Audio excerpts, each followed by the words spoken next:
দুলা ভাই শ্বশুর বাড়িতে আসছে, জামাই শ্বশুর বাড়ি যায় না ভাই, আসছে। শাশুড়ি কি করছে? সবচেয়ে দোষে শাশুড়ি, এরা নাটের গুড়ে আর সব বোঝে। কথা কয় না কেন? আপনি খাবারের প্লেটটা সাজাইয়া 14 বছর 16 বছরের যুবতী মেয়েটাকে বলে, মা এই খাবারের প্লেটটা তো দুলে ভাইকে দিয়ে আয়, শিয়ালের কাছে মুরগি পাঠাচ্ছে। শাশুড়ি মায়ের মতো সে দেখা করবে, যাই কথা কয় না কেন?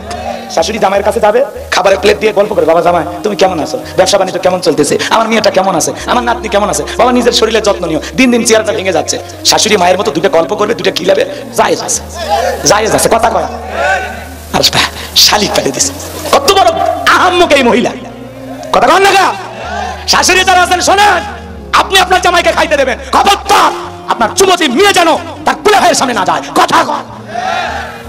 শালিক আছে, খাবারের প্লেট নেই, দুলা ভাই তখন বলছে, পাগলি আমি কি ফল ফুড খাওয়ার জন্য আসি? আমি আসি তো দেখার জন্য। নিয়ত করেছে বিকেল বেলা রংপুর নিউ মার্কেটে নিয়ে যা, তোরে 2টা 3 পিস কিনে দেবে, এখন তুই রাজি কিনা সেটা বল। তখন বলতেছে, দুলা ভাই আপনার হাত ধরে তো জাহান্নামে যেতে আসে, কথা কয় না কেন? এবার দুলা ভাই মোটরসাইকেলে চইরা, বড় আপার স্বামী তো মাঝখানে ভ্যানিটি ব্যাগ একটু ফাঁকা রাখছে, কথা বুঝছেন তো? এই যে রাস্তাঘাটের যে গ্যাপ, মাঝে মাঝে গ্যাপ থাকে না, ওই গ্যাপ থেকে এমন ব্রেক করছে, এক ব্রেকে শালি ফাঁকা জায়গা পূরণ করে দুলা ভাই চাপিয়ে ধরছে, কথা কন ঠিক কিনা? এই জন্য মা বোনকে বলে যায়, মা 2টা পুরুষ হইতে সাবধান, একটা দেবর আর দুলা ভাই, জীবন চলে যাবে তাও এদের মোটরসাইকেলে চলা যাবে না, কথা কন না আপনারা? এগুলো হলো অবাধ মেলামেশা। ফ্যামিলিটাকে আমরা ফ্রি মনে করি, ফ্রি, বেশি ফ্রি বেশি ঝামেলা, কথা কয় না? দেখবেন ভাইয়েরা যখন বিদেশে থাকে, এলাকায় দেবরের আমদানি কমে না বাড়ে, ওরা স্লোগান দেয়, ভাবি ভাইয়া তোমার বর, আমি যে দেবর ভেবে দেখো ভাবি কার কত দাবি, ভাই গেছে মালয়েশিয়ায় আমি তো দেশে আসি, আছে না নাই? ডিজিটাল স্মার্ট দেবর ভাবির ঘরে ঢুকে বলে, ভাবি আপনার চেহারার দিকে তাকাইলে মনে হয় না যে আপনার বিয়ে হয়েছে, বিয়ে না হলে ভাবি ডাকিস কারে রে বদমাইশ, কথা কন না কেন? ভাবি যদি নেককার দিনদার হইতো দেখে বলতো, কুল্লিল মুমিনিনা ইয়াগুদ্দুনা মিন আবসারিহিম, দেবরে মুমিন পুরুষের দৃষ্টি থাকবে নিচের দিকে, আমাকে দেখার অধিকার তোর ভাইয়ের আছে, তোর জন্য আমাকে দেখা জায়েজ নাই, ঘর থেকে বের হয়ে যা। কিন্তু ভাবি যে ডিজিটাল ভাবি, এগুলো বললে খুশি হয়, কথা কয় না কেন? মা বোনের যারা বলছে আসলে মা আলোচনা শুনে যান, মা 2টা পুরুষ হইতে আপনারা দূরত্ব বজায় রাখবেন, কমপক্ষে 2 কিলোমিটার। একটার নাম দেবর আর একটা দুলা ভাই, এরা হলো মৃত্যুতুল্য, বিষাক্ত সাপের চাইতেও ভয়ঙ্কর। হাসলেন, হাদিস পাঠ করে বললাম আর হাসলেন। এরা হলো মৃত্যুতুল্য, হাদিসের ভাষা কি বলা হয়েছে থেকে? মৃত্যুতুল্য, বিষাক্ত সাপের চাইতে ভয়ঙ্কর। ঘটনা ঘটতেছে না? দেবরের সাথে ভাবি নাই, ঘটনা ঘটতেছে না? বরিশালের এক প্রবাসী ভাই, বরিশাল, আমার ফোন দিয়ে কাঁদে, বলে হুজুর একটা ফতুয়া দেন হুজুর। কি হয়েছে ভাই? ঘটনা কিছু আগে কান দেন, ঘটনা খুলে বলেন। তখন বলছে, হুজুর আমার কান্দার দিন হুজুর, আমার ছোট ভাই আমার ভগ্নে কইতে গেছে হুজুর, আপনি কোন তো হুজুর, বড় ভাই বাসে থাকতে কি ছোট ভাই বিয়ে করা জায়েজ আছে? কি বলবেন? এরকম রহ রহ ঘটনা, কথা বলেন ঠিক কি না? দেবরের সাথে ভাবি নাই, দুলা ভাইয়ের সাথে শালি নাই, ভাগিনা উঠাও মামিকে নিয়ে, চাচি ভাইকে গেছে চাচিক নিয়ে, কি ঘটনা ঘটতেছে না? কারণটা কি? এগুলো হলো অবাধ মেলামেশা। ফ্যামিলিটাকে আমরা ফ্রি মনে করি, ফ্রি। মা বোনদের আমল কম দাম বেশি, মাত্র 4টে আমল। কয়টা? 1 নাম্বার হলো 5 ওয়াক্ত সালাত, 2 নাম্বার রমজান মাসের রোজা, 3 নাম্বার হলো স্বামীর খেদমত, 4 নাম্বার ফরজ পর্দা। এই 4টে আমল করলে মা বোনের 8টা জান্নাতের যে কোনো দরজা দিয়া জান্নাতে প্রবেশ করবে, বলুন সুবহানাল্লাহ। কিন্তু মা বোনের নামাজ পড়ে না, দেখেন না, জোহর পরে আসরের সময়, আসর পরে মাগরিবের সময়, আর মাগরিবের সময় হাঁসের বাচ্চা গরু ছাগল তুলতে যায় আর শেষ। আর এসার সময় স্টার জলসা জি বাংলা ধ্বংস করছে সোনার বাংলা।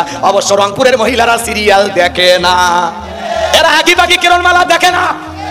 দেখে কার কার বউ দেখে? হাত তোলেন। তোমার বউ দেখে? বউ আছে না মিছে? আমি হাত তোলার সাহস পাই না, আরও তোলে। রাগ করতেছেন আপনারা? এই স্টার জলসা জি বাংলা আমাদের দেশটাকে ধ্বংস করে দিচ্ছে। এই ভারতের সিরিয়াল কিভাবে ক্রিমিনালি কইরা শাশুড়িকে ঘুমের ঔষধ খিলানো লাগে, কিভাবে শ্বশুর শাশুড়ির কাছ থেকে স্বামীকে আলাদা করা যায়, কিভাবে স্বামী আরেকটা রাইকা আরেকটার সাথে পরকীয় প্রেম করা যায়, এই স্টার জলসা জি বাংলা ধ্বংস করছে। রাগ করেন না, রাত অনেক বেশি হয়ে গেছে, আমি আপনাদেরকে কষ্ট দিতে চাচ্ছি না, বাজান খারাপ লাগে। তাহলে 5 ওয়াক্ত সালাত মা বোনের আদায় করবেন। 2 নাম্বার হলো রোজা, মা বোনের আবার রোজার বেলায় শক্ত, মাঝে মাঝে রাগ করে 3 দিন ভাত খায় না, কথা কয় না ভাই? যদি বলেন শেফালি ভাত খাও, তুমি তোমার দরিয়া ভরাও, আমি ভাত খাবো না, 3-4 দিন ভাত খায় না, যাক অন্তত চালগুলো বেঁচে গেছে, কথা কন ঠিক কিনা? এরা কিন্তু রোজার বেলায় শক্ত, মাঝে মাঝে ইমামকে জিজ্ঞাসা করে, হুজুর এই মাসে নফল রোজা আছে? কারণ এরা রোজার বেলায় খুবই শক্ত, কথা কন ঠিক কিনা? আর 3 নাম্বার স্বামীর খেদমত, এই জায়গায় এরা দুর্বল, কথা কয় না কেন? স্বামীর খেদমত ঠিক মতো করতে চায় না। আপনি হয়তো গোসলখানায় গেছেন, হঠাৎ করে লুঙ্গি নিতে ভুলে গেছেন, যদি বলেন শেফালি গোসলে প্রবেশ করছি তো গোসলখানায় লুঙ্গি টানতে ভুলে গেছি। বলতেছে হ্যাঁ আমি তো এবারে আসি, হ্যাঁ সারাটা জীবন চালিয়ে মারলা একটা লুঙ্গি নিয়ে যাওয়ার কথা মনে থাকে না, পঙ্গু হয়ে গেছে হাত, আর আমি সংসারে এত কাম করি। বাপরে বাপ, লুঙ্গি আপনি বিরাট বড় ভুল করছেন। আম্মা জান আয়েশা রাদিয়াল্লাহু তাআলা আনহা, শুনে যান মা বোনেরা, শুনে যান। আল্লাহ রাসূল যা বলতেছেন, আয়েশা তুমি আমার জন্য গোসলের ব্যবস্থা করো। আল্লাহ রাসূলের প্রত্যেকটা স্ত্রী রাসূলের জন্য গোসলের ব্যবস্থা করতেন। সুবহানাল্লাহ। কোন আল্লাহ রাসূলের এদিকে খেয়াল করেন, তক্তার উপরে বসে গোসল করার স্বভাব ছিল। আল্লাহ রাসূল তক্তার উপরে বসতেন, এরপরে গোসল করতেন। সুবহানাল্লাহ। দেখেন স্বামীকে কিভাবে মহব্বত করতে হবে। ও মা শুনে যান না মা, শোনেন মা। আপনারা বলেন না হুজুর একটু নারীদের ওয়াজ করেন, তো এটাই তো হচ্ছে, রাগ করতেছেন আপনারা। আম্মা জান আয়েশা গোসলের ব্যবস্থা করলেন, বিশ্বনবী তক্তার উপরে বসে পড়লেন। আম্মা জান আয়েশা নিজে গোসলের পানি আল্লাহ রাসূলের শরীর মোবারকে ঢেলে দিচ্ছে। পাগলিরা বোঝে না স্বামীকে গোসল করানোর মধ্যেও শান্তি আছে না নাই। কোন স্ত্রী যদি স্বামীকে আদর করে গোসল করায় দেয়, বিশ্বাস করেন ওই স্বামী কোনোদিন পরকীয়া প্রেম করবে না, ওই স্বামী কোনোদিন বউ ছাড়া অন্য নারীকে কল্পনাতেও আনবে না। আজকে দাম্পত্য জীবনে সুখ নাই কেন? কারণ স্বামী স্ত্রী বোঝাপড়া ভালো না। স্বামী বলে ডানে যাও বামে যায়, স্বামী বলে এই জায়গায় বসো দাঁড়ায় যায়, স্বামী যদি বলে কাছে আসো আর দূরে সরে যায়। কথা কয় না ভাই, ডাকে সারা যায় না। রাগ করতেছেন এখনই খালি কন এ বেশি ইয়া করলে কিন্তু বিয়ে করবার একটা, তখন আবার বলবি বিয়ে করো, আমি দেখে তোমার সংসার হচ্ছে, তোমার ভাইকে মেয়ে জুটবে, মেয়ের বলে অভাব আছে। খালি বিয়ে করা জায়েজ থাকলে এক দিনে এক পুরুষে 100টা বিয়ে করবে না, পুরুষের পাত্রীর অভাব আছে। পাগলি এই কথা বললি তো নিজের ভাই নিজে কুড়াল মারি। কথা কয় না কেন? পরে বিয়ে করলে আবার কাঁদিস না, যা বালু ভিজে যাবে, তার স্বামী কাছে পাবো না। কথা কন না আপনারা, রাগ করতেছেন? মা বোন যারা বসে আছেন মা শুনে যান। আম্মা জান আয়েশা গোসলের ব্যবস্থা করলেন, রাসূলের দেহ মোবারক পানিগুলো ঢেলে দিচ্ছেন, গোসলের পানিগুলো চলে যাচ্ছে। আল্লাহ রাসূল তাকায় দেখেন গোসলের পানির সাথে রক্ত ভেসে যাচ্ছে। আম্মা জানকে জিজ্ঞাসা করলেন আয়েশা দেখো তো আমার দেহ কোনো জায়গায় কেটে গেছে কিনা, পানির সাথে কেন জানি রক্ত ভেসে যায়। আম্মা জান আয়েশা ডেকে বলেন নবী গো এইটা আপনার দেহের রক্ত না, এটা আমার দেহের রক্ত। বলে আয়েশা কোথা থেকে রক্ত বের হচ্ছে? ডেকে বলে নবী আপনার কোনো দোষ নাই, আপনার কোনো ভুল নাই নবী, ভুলটা আমার। আমি তাড়াহুড়ো করে গোসলের ব্যবস্থা করতে গিয়া আমি তক্তা পেরে দিয়েছি, আপনি তক্তার উপরে বসেছেন, ওই তক্তার নিচে থাকা একটা প্লেট আমার পায়ের ভিতরে ঢুকে গেছে গো নবী, সেখান থেকে রক্তগুলো বের হয়ে যাচ্ছে। আমার নবী ডেকে বলে আয়েশা তোমার পায়ের ভিতরে পেরেক ঢুকে গেছে, কেন তুমি আমাকে বললে না? আম্মা জান আয়েশা ডেকে বলেন নবী ওই পেরেক আমার পায়ে কেন? ওই পেরেক যদি আমার কলিজার ভিতরে ঢুকে যাইতো তবুও বিশ্ব নবীর আরামের গোসলে আমি ডিস্টার্ব করতাম না। চিৎকারে মেরে বলুন সুবহানাল্লাহ। ভালোবাসা কারে বলে? রাসূলের ঘরটা দামি আসবাবপত্র ছিল না, বিশ্ব নবীর ঘরে দামি আসবাবপত্র ছিল না, কিন্তু ঘরটা ভালোবাসা দিয়ে ভরপুর ছিল। আম্মা জান আয়েশা গিলাসের সেই জায়গায় ঠোঁট লাগায় পানি পান করতেন, আল্লাহ রাসূল গিলাসটা ঘোরাইয়া নিয়া ঠিক ওই জায়গায় ঠোঁট লাগায়া পানি পান করতেন। বলুন সুবহানাল্লাহ। আম্মা জান যদি গোশত সিবাই রেখে দিতেন, আল্লাহ রাসূল সেই এটো গোশতটা নিয়ে আবার খাইতেন। হাড্ডি যদি অর্ধেক খাই রেখে দিতেন, রাসূল ওই হাড্ডি নিয়ে আবার চোষা শুরু করতেন। বলেন আল্লাহু আকবার। মাঝে মাঝে এক প্লেটে আম্মা জান আয়েশা আর আল্লাহ রাসূল খাইতেন। সুবহানাল্লাহ বলেন। মাঝে মাঝে বিবির মুখে এক লোকমা করে খাবার তুলে দিবেন। মনে রাখবেন বাজান, কোন স্বামী যদি স্ত্রীর মুখে এক লোকমা খাবার তুলে দিতে পারে, আল্লাহর রাস্তায় সদকা করলে যে সব স্বামীর আমল নামায় আল্লাহ তাআলা সেই সব দান করে। কিন্তু আমরা তো বউকে তুলে খাওয়াই না, পার্কে যা বান্ধবীকে তুলে খাওয়ায়।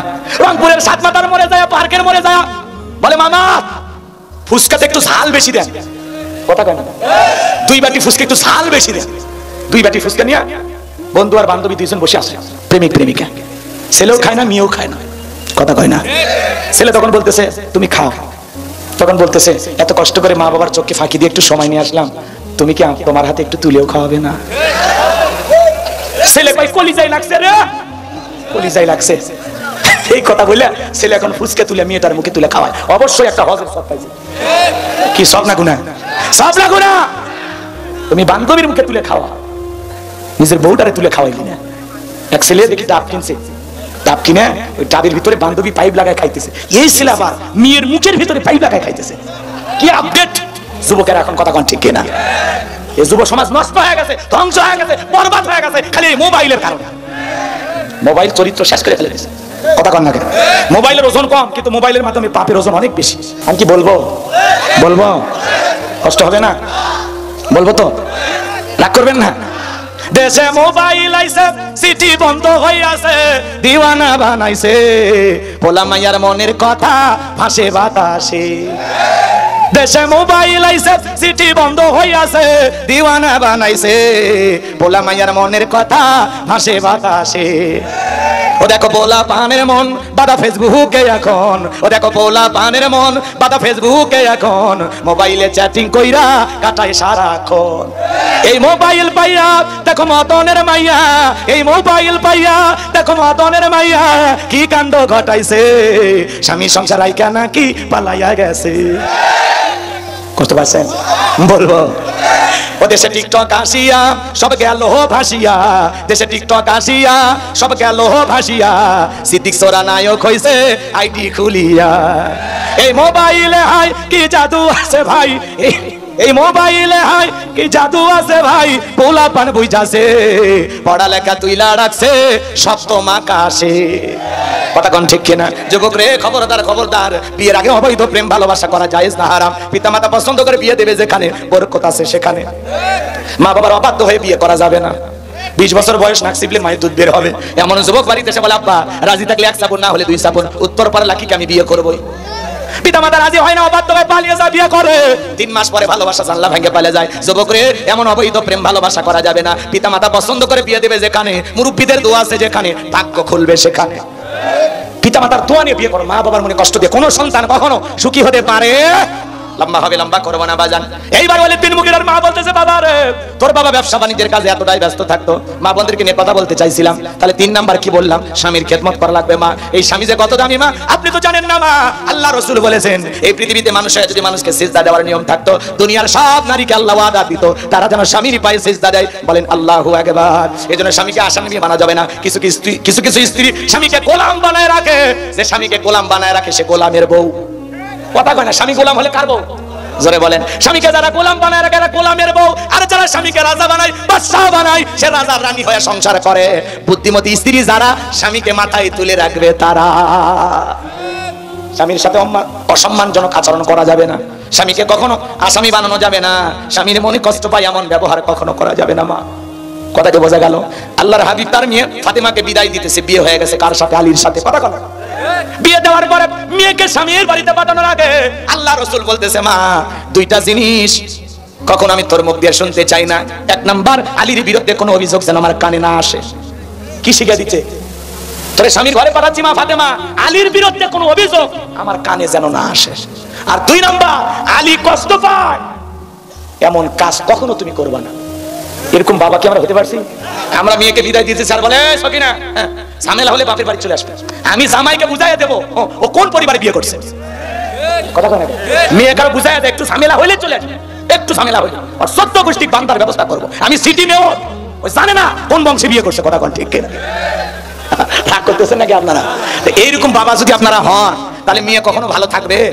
আপনি যতই প্রভাবশালী হন, যতই টাকাওয়ালা হন, মেয়েকে বুঝাবেন মা যেই বাড়িতে পাঠাচ্ছি এটাই আজ থেকে তোর আপন ঘর। আর যে মানুষটার সাথে তোরে হাতে তুলে দিলাম এই মানুষটাই আজ থেকে তোর জীবনের সবচাইতে আপন মানুষ। বাস গিট্টু লেগে যাবে। এটা বোঝেন? কষ্ট হচ্ছে? আচ্ছা আমি বারবার বলেছিলাম যে সকালে বেলা দেরি হয়ে গেছে, আর কথা না বাড়ায়। কষ্ট হচ্ছে আপনাদের? বিরক্ত হয়েছেন আমার কথায়? 4 নাম্বার মা বোনেরা পর্দা করবে। কথা বলে ঠিক কিনা? অকরনা ফি বুয়ুতিকুন্না ওয়ালা তাবাররুজনা তাবাররুজাল জাহিলিয়াতিল উলা। নারীরা তোমরা ঘরের ভিতরে অবস্থান করো, খবরদার জাহিলিয়াতের যুগের মেয়েদের মতো নোংরা অশ্লীল পোশাক পরে নিজের দেহকে প্রদর্শন করো না। পর্দায় থাকা ফরজ, এটা রবের বাধ্যতামূলক ওয়াদার। কথা বলে ঠিক কিনা? নারীরা পর্দায় থাকলে নিরাপদে থাকবে। পর্দা হলো নারী সিকিউরিটি দেবে। পর্দাশীল নারীর উপরে আল্লাহর রহমত নাজিল হয়। যে নারী বোরকা পরে, পর্দা করে, নামাজ পড়ে, আল্লাহর রব্বুল আলামিন পক্ষ থেকে সেই নারীর উপরে রহমত নাজিল হয়। কথা বলে ঠিক কিনা? যে নারী বোরকা পরে পর্দা করবে তার পেট থেকে নামাজি সন্তান দুনিয়াতে আসবে। ক্ষেত ভালো, ফসল ভালো, মা ভালো, সন্তান ভালো। আমাকে একটা শিক্ষিত মা দাও, আমি একটা শিক্ষিত জাতি উপহার দেব। কথা বলে ঠিক কিনা? আল্লাহ যেন আমার সকল মাকে, সকল বোনদেরকে পর্দা করার তৌফিক দান করেন। জোরে বলুন আমিন। মা ঢিলাঢালা বোরকা পরে হাত মুজে পা মুজে এলাকায় রাস্তা ঘুরবেন মা, খবরদার বেপরদায় যাবেন না মা। এই বেপরদায় চললে আপনার শরীরে আপত্তিকর জায়গাগুলো অন্য পুরুষের চোখে আকর্ষণীয় করে তুলে ধরলে মা তারও গুনাহ হবে, আপনারও গুনাহ হবে। কথা বলে ঠিক কিনা? আল্লাহ মা বোনদেরকে ফাতিমার উত্তরসূরি হিসেবে কবুল করুন। জোরে বলুন।